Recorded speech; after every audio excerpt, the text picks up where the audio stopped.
My name is Jeff Watt, and I'm a professor and chairman of the Department of Mathematical Sciences at IUPUI. One of my passions is math education and the history of mathematics, and certainly pi and the interesting ideas behind pi, and how do school children learn pi in the classroom.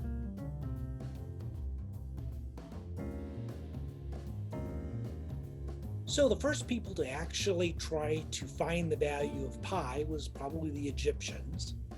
They would draw a circle in the sand, and they would have a center that defined that circle. And then they took a string and laid it across the diameter, which would have to go through the center of the circle, from edge to edge of the circle. Then that piece of string, they started to carefully lay along the circumference of the circle. So it'd go once, and then twice, and then 3 times, almost to the same point on the circle.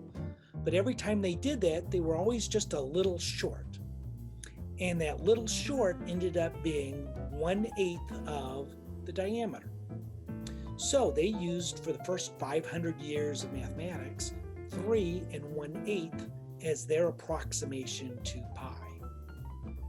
Now, of course, about 500 years later, another mathematician in Egypt decided to do the calculation just a little different.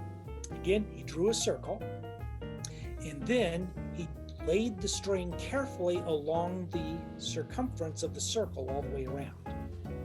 He then took that string and started laying it across the diameter of the circle. So go in once, and then twice, and then 3 times, and then there was this little bit of extra string that went out past the circle. And then he took that and started laying it across and realized he could lay 7 of those across the diameter.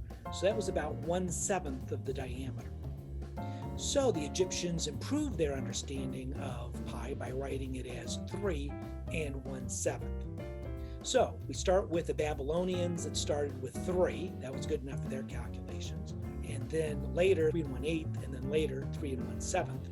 And of course, today, before you learn decimal numbers in school, we teach you the approximation of 22/7, which, if you think about that, leaving 1/7 left over. So actually, we still teach that value that the Egyptians used in elementary school classrooms before they understand decimal numbers as 22/7. But then once we teach decimal numbers, we have to teach kids that pi is not a rational number. The earliest civilizations that independently came about this relationship of how we define pi being the ratio of the circumference to the diameter. They always used diameter. They never talked about the radius. Radius is very hard to use in these calculations. However, in middle school, when we teach pi for the first time, we tend to say the circumference of a circle is actually 2 pi r.